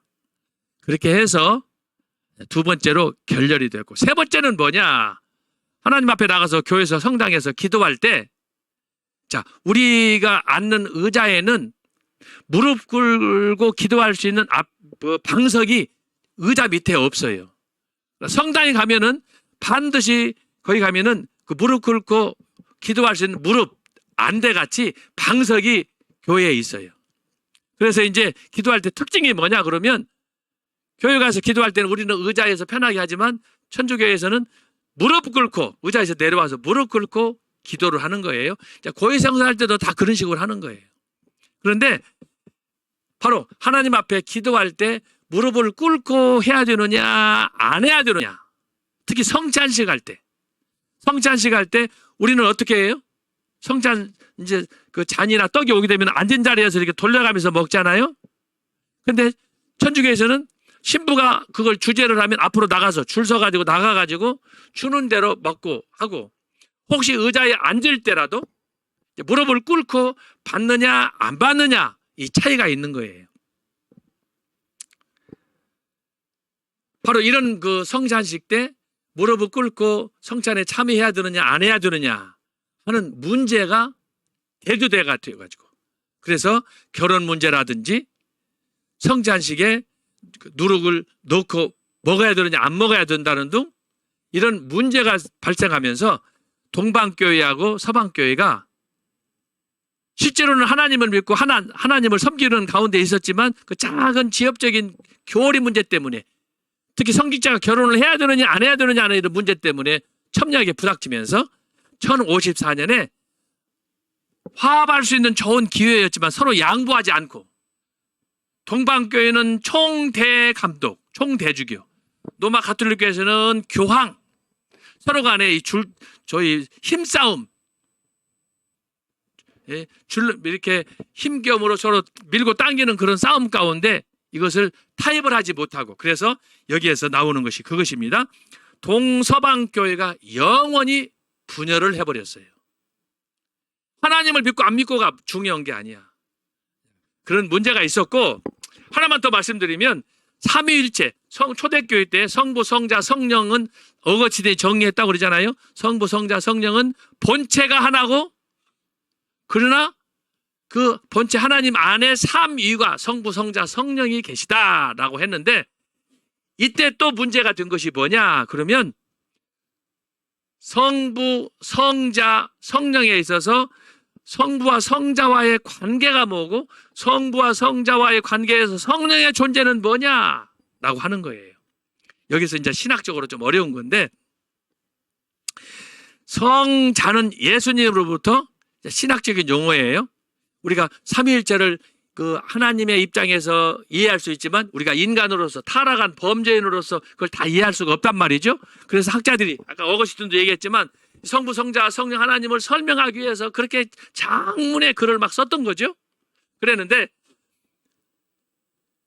이 동서방 교회가 나눠질 그때 이 문제도 부각이 돼가지고 성부, 성자와의 관계는 어떤 관계고 성자와 성령의 관계는 어떤 관계냐라는 소위 필레오케라는 문제가 신학적으로 쟁점이 되면서 역시 이 문제도 수용이 안 된 거예요. 그래서 이제 이런 몇 가지 문제로 결국은 1054년에 동방교회, 서방교회가 분열하게 됐다라고 하는 것입니다. 그 다음에 보면은 1076년이에요. 자, 1054년, 그 다음에 1077년, 76년. 1076년은 뭐냐? 그러면 거기 써졌어요. 그레고리 7세와 하인리 4세의 카노사의 굴력이다. 이게 무슨 말이냐? 그러면 나중에 우리가 별도로 살펴볼 거예요. 중세 교회가 이제 교황권이 이렇게 아주 피크로 올라가고 또 그 샤를 마뉴가 프랑크 왕국의 왕 통치자가 있었는데 이 교황권이 절정에 있었고 또 한편에 황제가 절정으로 있었는데 이 800년에 어떤 일이 있었느냐. 이때까지만 해도 자 역사를 좀 정리하면 476년에 로마가 망했어요. 망하다 보니까 교회는 있는데 나라는 없는 거예요. 그렇죠? 껍데기야. 로마가 망해버렸으니까. 로마가 망했을 때 아까 395년에 동로마, 서로마가 갈라졌다고 그러잖아요. 서로마는 476년에 망했어. 망했는데 동로마는 그때 이후로 계속해서 부흥하는 거예요. 그러니까 서로마는 476년에 망했지만 395년 분열된 이후로 망했지만 동로마는 건재한 거예요. 동로마는. 그런데 문제가 뭐냐? 서로마의 나라가 망하다 보니까 교회는 있는데 나라가 없어. 그러다 보니까 결국은 교회의 감독이나 대감독이나 교황은 껍데기야. 나라가 없으니까 교회만 있고 얼마나 힘을 쓰겠어요. 그런 상황에서 800년에 바로 아까 말씀한 샤를 마뉴가 프랑크 왕국을 통과를 하면서 그때는 아까 말한 것처럼 독일, 서프랑크, 동프랑크, 남프랑크를 하나로 다 통치하던 엄청난 영토를 지배를 했었잖아요. 그런 가운데 있었는데 이 황제가 자기가 황제다, 로마를 대신한 황제다라는 것을 검증을 받아야 되는데 받을 길이 없는 거예요. 그러니까 그때 샤를 마뉴 황제가 로마의 교황 당시에 네오 3세를 초청해가지고 껍데기만 있는 거 나라는 없어요. 그럴 때 나한테 와서 내가 800년에 황제 대관식이 있는데 대관식 때 내가 초청할 테니까 와가지고 나를 축복해 주시오. 그러면서 내가 로마를 회복할 테니까 나를 로마의 황제로 인준해 주시오. 그래서 교황이 가가지고 그때 800년 12월 25일 날 크리스마스 날 가가지고 교황이 황제에게 로마에 관을 씌워주면서 축복을 해준 거예요. 그래서 476년에 로마가 망했는데 결국은 몇 년 만이냐? 324년 만에 로마가 부활을 한 거예요. 부활. 800년 샤를 마뉴 이때. 자, 부활해가지고 이제 이 프랑크 왕국이 아주 전성기를 나누는 거예요. 샤를 마뉴. 그런데 아들이 셋인데 814년에 죽으면서 이 땅이 분할되면서 권력이 이제 몰락하는 거예요. 그런데 그때까지는 어쨌든 이 프랑크 왕국을 통한 샤를마뉴의 정권 모든 권력은 아주 극치에 이르러서 역사가들은 말하기를 이때 제1차 문해부흥이 일어났다 할 정도로, 그래서 헬라어라든지 옛날 옛 그리스의 그런 문화나 철학이나 학문들이 이때 막 번영하게 되고 샤를마뉴가 자기가 생각해봐도 자기는 군인이야. 똑똑하지 않아. 그러니까 당시 영국에 있었던 유명한 학자들을 불러가지고 국제 외교 관계에서 불러다가 자기가 교육을 받고 예술을 장려하고 학문을 증진시키는 그런 일들을 하는 거예요. 그렇게 했었는데 그 이후로 이제 이렇게 교황이 황제는 막강한 권력으로 다 잡았는데 교황이 생각할 때 내가 안수를 줬으면 황제를 로마 황제로 세웠으면은 자기를 우대하고 잘할 줄 알았어요. 그런데 오히려 샤를마뉴가 황제가 로마 교황이 와서 축복을 해주고 로마 황제가 됐다고 인정해 주니까 이 샤를마뉴가 너무 더더욱 뭐라 그럴까 그 권력에 심취하고 교황은 그렇게 했으면 자기를 우대할 줄 알았는데 우대를 하지 않는 거예요. 그래가지고 그 세월이 언제까지 가느냐 여기 보면은 십자군 운동까지 가는 거예요. 1095년. 그러니까 이때까지니까 얼마예요? 800년부터 그때까지니까 적어도 300여 년 동안은 교황이 끽소리도 못했어요. 세속 황제, 소위 우리 같으면 대통령 권한 그 밑에 교황이 있는 거예요. 800년 전에 안수 주면은 자기가 우대를 받고 교황으로 칭찬을 받고 인정받을 줄 알았는데 이건 껍데기야. 실제로는 황제가 목을 잡고 교황을 종부리듯 한다 이 말이죠. 그러다가 여기 1095년 1291년은 십자군 운동이 마지막 끝나는 데 8차가 끝나는 때고 1095년은 십자군 운동이 진행이 될 때인데 이때 유럽이 서로 각기 나누어져 가지고 서로 싸우고 긴장하고 갈등하고 그럴 때 이슬람이 이미 예루살렘을 점령해 가지고 그래서 이슬람 왕국을 만들어서 예루살렘 성전도 정복하고 막 그렇게 할 때 이건 이대로 안 된다. 성지 예루살렘도 우리가 자유롭게 방문도 하고 가서 은혜도 받고 신앙도 회복하고 해야 되는데 이건 이교도인 이슬람이 이걸 예루살렘 성전을 점령하고 있으니 되겠느냐? 적어도 성지 여행이라도 자유롭게 해야 되지 않느냐? 이런 운동이 이런 불만들이 계속해서 몇십 년 동안 몇백 년 동안 쌓여온 거예요. 그러다가 아무래도 안 되겠다. 이슬람은 계속 팽창하고 우리는 자유롭게 예루살렘에 가서 성지에 가서 예배도 못하고 방문도 못하고 그때 발생한 것이 바로 1095년의 십자군 전쟁이에요. 이때 우르바노라는 교황이 그때까지는 교황이 맥을 못 쳤어. 맥을 못 쳤어요. 그러니까 실제로 476년 로마가 망하면서부터 나라 없는 교황이 됐어. 그러니까 교회만 있지. 그게 힘이 없잖아요. 그러던 이 로마 교황이 800년을 거쳤다가 나중에 1095년 그러니까 이때까지 따져보면 몇 년이야. 적어도 뭐 한 900여 년, 950년 정도 되잖아요. 이때까지는 로마 가톨릭 교회 교황이 한이 맺혔어. 자기가 교회 머리인데도 불구하고 전혀 권력을 행사할 수 없는 그런 비극적인 상황에 직면했는데 이렇게 이슬람은 팽창을 하지 또 자기들이 마음대로 성지에 가서 여행도 하고 예배도 못 드리고 그런 상황에서 여러 항의가 들어온 거죠. 우리가 이대로 있을 수는 없다.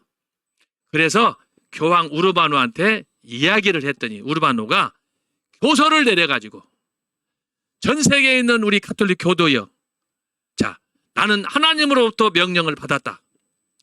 이제 우리가 해야 될 것은 이스라엘 성지 탈환하는 것이다. 그래서 성지 탈환을 위한 우르바노의 교서를 발표했더니 영국, 스페인, 독일에 있던 이 기독교인들이 막 뭉쳐가지고 난리가 난 거예요. 그럼 어떻게 해야 되겠느냐?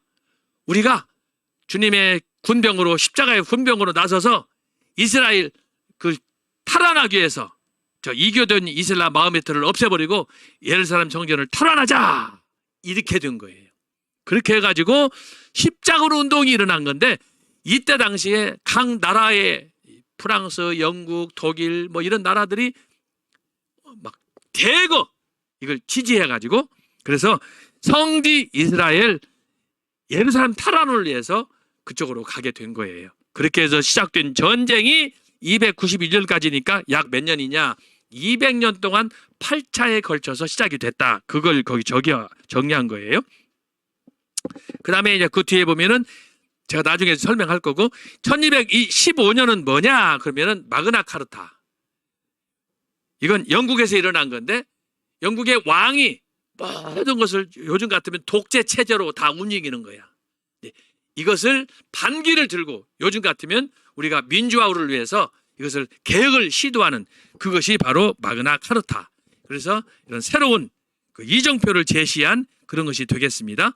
그 다음에 이제 1305년 여기 78년 그랬는데 이건 뭐냐 그러면 교황청의 아비뇽 이전이다. 아까 얘기했죠. 십자군 운동 1095년에서부터 여기 지금 나타나는 1305년까지 여러분 이 기간은 로마 가톨릭 교회 중세의 절정기예요. 절정기. 아까 제가 얘기했잖아요. 절정기예요.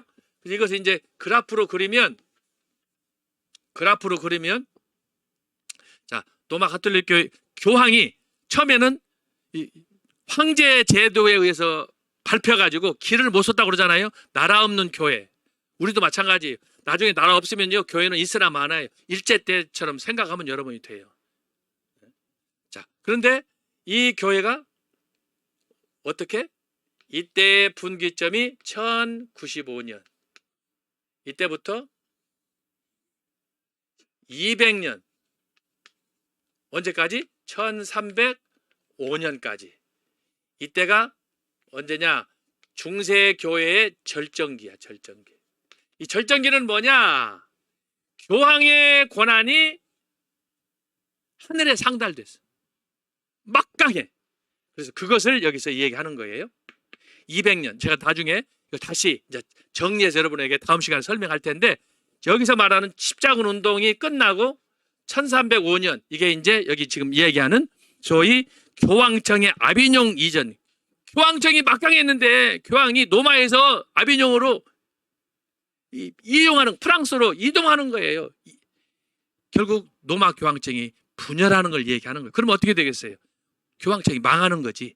그래서 전성기 이 기간 동안 십자군 있던 이 기간 동안은 전성기고 그 다음부터 어떻게 하는 거예요? 교황청이 이사 가면서 두 집 살림하니까 어떻게 되겠어요? 이때부터 몰락으로 가는 거예요. 몰락.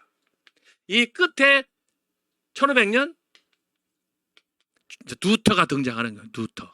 여러분이 여기까지 이해하시고 다음 주에는 조금 더 이것을 우리가 아주 크게 그림을 그려서 어떻게 중세 1000년이 이렇게 발전해 가는가, 황제의 권한과 교황의 권한이 어떻게 상치하면서 충돌하는가, 근대 역사는 어떻게 그러면 이렇게 전개되는가 하는 것을 다음 주에 우리가 살펴보도록 하겠습니다. 이것이 오늘 중세 1000년을 살펴본 그 연대를 따라서 살펴본 중세 교회 이해라고 하겠습니다. 자, 오늘 여기까지 하도록 하겠습니다.